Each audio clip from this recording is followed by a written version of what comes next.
अद्भुत महात्मा हुए संत एकनाथ।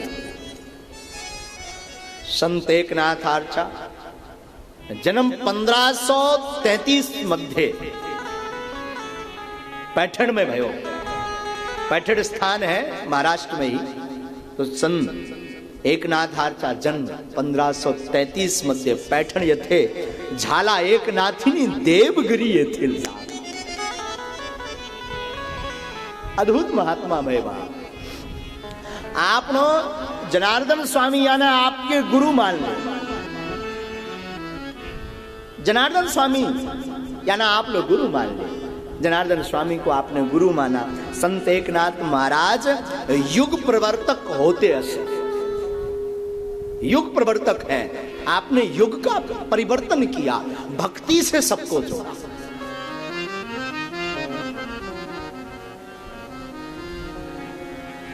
महाराज और बड़ी बात क्या बोले, संत एकनाथ जैसा त्यागी पुरुष कोई नहीं भया।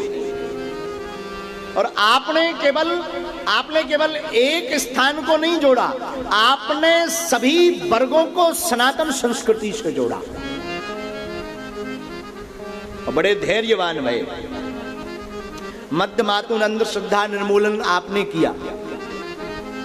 जो अंधश्रद्धा में डूबे हुए लोग थे उनको जगा करके परमात्मा से जोड़ा, परमार्थ से जोड़ा, सत्य से जोड़ा। आपकी एक गाथा है संत एकनाथ जी की। आपके जो माता जी थे संत एकनाथ जी को, उनका नाम था रुक्मी माई। और इनके जो पिताजी थे संत एकनाथ जी थे, उनके पिताजी का नाम था सूर्य नारायण। उनके पुत्र थे आप। और महाराज बचपन से ही बीत रहा। और महाराज केवल उपदेश केला नहीं, केवल आपने उपदेश नहीं दिया, केवल उपदेश केला नहीं, तर आपता कृतितून दाख। आपने उपदेश के साथ साथ अभंग गा गा करके लोगों को ठाकुर विठल से जोड़ा। ऐसे संत एकनाथ जी हुए। और एक बार की आपकी हमें गाथा स्मरण है, महापुरुषों से सुना है। एक धोबी कपड़े धो रहा था। कपड़े तो जानते हैं ना। एक धोबी कपड़े धो रहा था। तो कपड़े धोते समय आपने देखा होगा कि वो हिच हिच की आवाज, ही करके आवाज निकालते हैं जब वो कपड़ों को पटकते हैं। तो एकनाथ जी वहां से निकले और जब देखा कि धोबी कपड़े धो रहा है पर वो हिच हिच की आवाज कर रहा कपड़े धोते समय, तो एकनाथ जी नजदीक पहुंच गए और बोले, भैया आप जो हिच हिच कहते हैं ना, इसकी जगह अगर विठल विठल करो तो क्या बिगड़ जाएगा? विठल विठल कहोगे तो काम भी हो जाएगा, नाम भी हो जाएगा और आराम भी हो जाएगा। तो कृपया करके विठल विठल बोलिए ना। तो महाराज वो जो जाति का धोबी था कपड़ा धोने वाला, वो नाराज हो गया। वो कहता है कि महाराज ये काम तुम्हारा है, तुम करो, आप ले करो, हम ना करेंगे, हम तो नहीं करेंगे। हमारा काम तो कपड़े धोना है, हमें धोने दीजिए। एकनाथ जी ने खूब समझाया, अरे भाई काम कुछ अलग से नहीं करना, काम करते हुए नाम लेना। तो वो जो धोबी था जरा दूसरी बुद्धि का था, तो उसने बुद्धि लगा करके कहा, महाराज एक काम करो, कपड़े तुम धो, हम तुम्हारा विठल विठल नाम लेते हैं, काम बदल लेते हैं। तो विठलनाथ जी बोले, हाँ भैया। एकनाथ जी बोले, ठीक है। संत एकनाथ बोले, ठीक है, कोई बात नहीं, आप इधर आओ, ये तंबूरा पकड़ो, आप विठल विठल गाओ, हम तुम्हारे कपड़े धोते। हमारा ध्यान से सुनना। एकनाथ जी कपड़े धोने लगे, अब वो धोबी लिए तंबूरा, विठल विठल विठल विठल गाने लगा।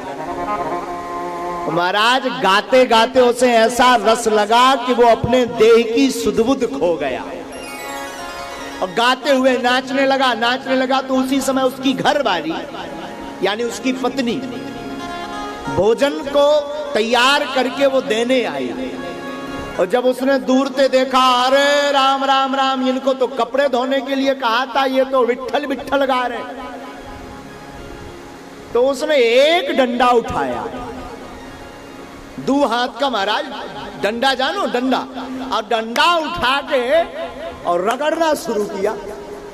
विठल जी तो मस्त थे, पांडुरंग विठेला, पांडुरंग विठेला, पांडुरंग विठेला, पांडुरंग विठेला, पांडुरंग विठेला, पांडुरंग, पांडुरंग विठेला, पांडुरंग विठेला। वो जो धोबी था वो तो मस्ती में झूमते हुए गा रहा था, और जो दो चार और कपड़े धोने वाले उसी घाट पे रहते थे, वो उस धोबी की कला को देखकर वो भी चौंके, और वो भी उस धोबी के साथ आकर के विठल विठल गाने लगे। और जो एकनाथ जी कपड़े धो रहे थे वो भी गाने लगे कपड़े धोते हुए, क्या पांडुरंग विठेला, पांडुरंग विठेला, पांडुरंग विठेला, पांडुरंग विठेला, पांडुरंग विठेला, पांडुरंग विठेला, पांडुरंग विठेला, पांडुरंग। उस धोबी की घरवाई ने देखा कि हमने तो कपड़े धोने के लिए भेजा था, और ये तो विठल विठल गा रहे, तो लिए डंडा और दौड़ी, और दौड़ी महाराज दो मार ही दिया।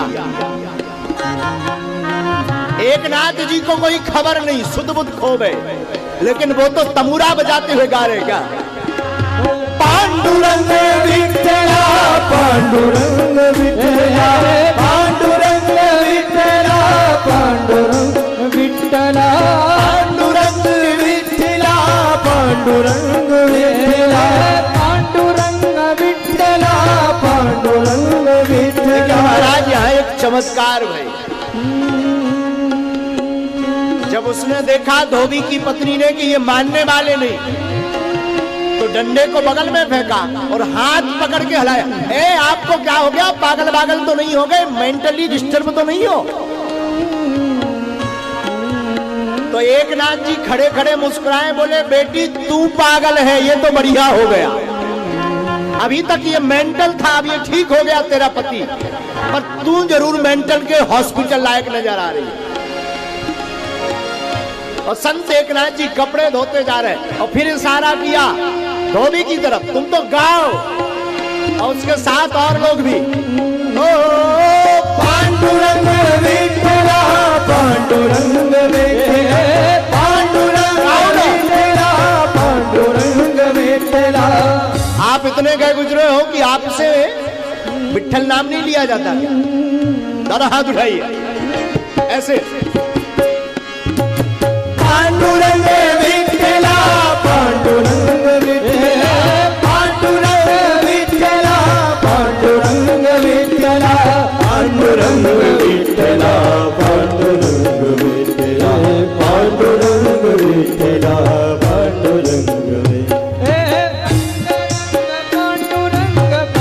महाराज गाना प्रारंभ ही भया नाम का, और वो जो धोबी की औरत थी उसने भी सोचा जरा हम टच करके देखें, तो हाथ पकड़ करके हिलाया, और जहां हिलाया तो उसको भी करंट लगा विठल नाम का, और वो भी वो भोजन एक तरफ फेंक करके वो भी नाचने लगी और गाने लगी, रंग रंग पांडुरंग, पांडुरंग विठेला, रंग रंग पांडुरंग, पांडुरंग विठेला, रंग रंग पांडुरंग, पांडुरंग विठेला, रंग रंग पांडुरंग, पांडुरंग विठेला, रंग रंग पांडुरंग, पांडुरंग विठेला, रंग रंग पांडुरंग, पांडुरंग विठेला।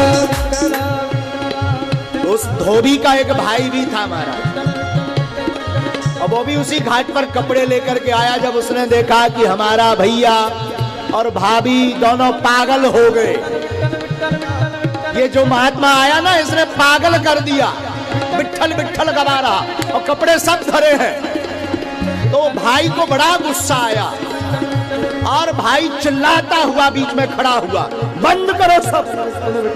संत एकनाथ ने हाथ पकड़ा और उसका भी हाथ झुलाते हुए संत एकनाथ गाने लगे, पांडुरंग विठेला, पांडुरंग विठेला, पांडुरंग विठेला, पांडुरंग विठेला, पांडुरंग विठेला, पांडुरंग विठेला, पांडुरंग विठेला, पांडुरंग विठेला। धीरे से एकनाथ ने पूछा, कौ धोबी कैसा लगा,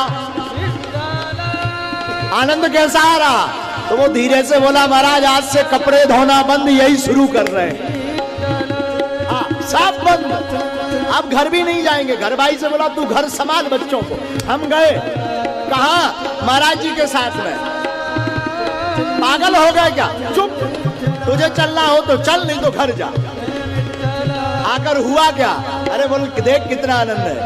पांडुरंग विठला पांडुरंग विठला पांडुरंग विठला रंग रंग पांडुरंग पांडुरंग विठला रंग रंग पांडुरंग पांडुरंग विठला रंग रंग पांडुरंग पांडुरंग विठला रंग रंग पांडुरंग पांडुरंग विठला पांडुरंग विठला पांडुरंग विठला पांडुरंग विठला पांडुरंग विठला पांडुरंग विठला। संत एकनाथ बोले सबके सामने, अब सही बताओ कैसा लग रहा? तो धोबी ने दोनों हाथ उठाए और बोला मन तृप्तम झालम एकेन। महाराज मन तृप्त हो गया, हृदय गदगद हो गया। आज तक ऐसा आनंद नहीं आया जो आनंद आया है, और वो भी मस्ती के साथ, आंख बंद करके धोबी संत एकनाथ के साथ। रंग रंग पांडुरंग पांडुरंग विठला रंग रंग पांडुरंग पांडुरंग विठला रंग रंग पांडुरंग पांडुरंग विठला रंग रंग पांडुरंग पांडुरंग विठला रंग रंग पांडुरंग पांडुरंग विठला पांडुरंग विठला पांडुरंग विठला पांडुरंग।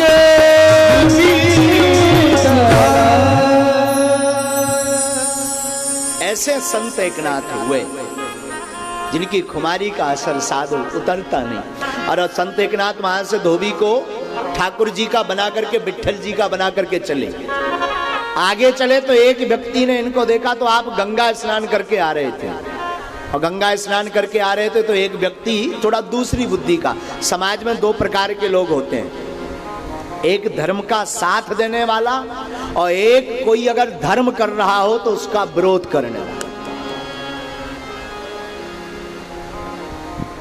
तो उस व्यक्ति ने देखा कि आप गंगा स्नान करके आ रहे हैं, तो महाराज उसने क्या किया? मुंह में जल लिया और कुल्ला कर दिया। संत एकनाथ जी गंगा जी फिर गए, फिर स्नान करके वापस आए।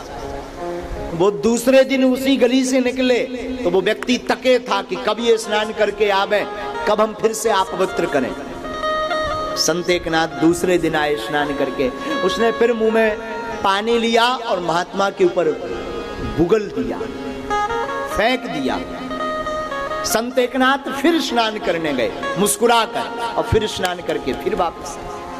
तीसरे दिन इसने प्रण कर लिया। महाराज इसने क्या किया? संत एकनाथ जी स्नान करके आए, ये पानी मुंह में लेकर के फिर बुगल दे।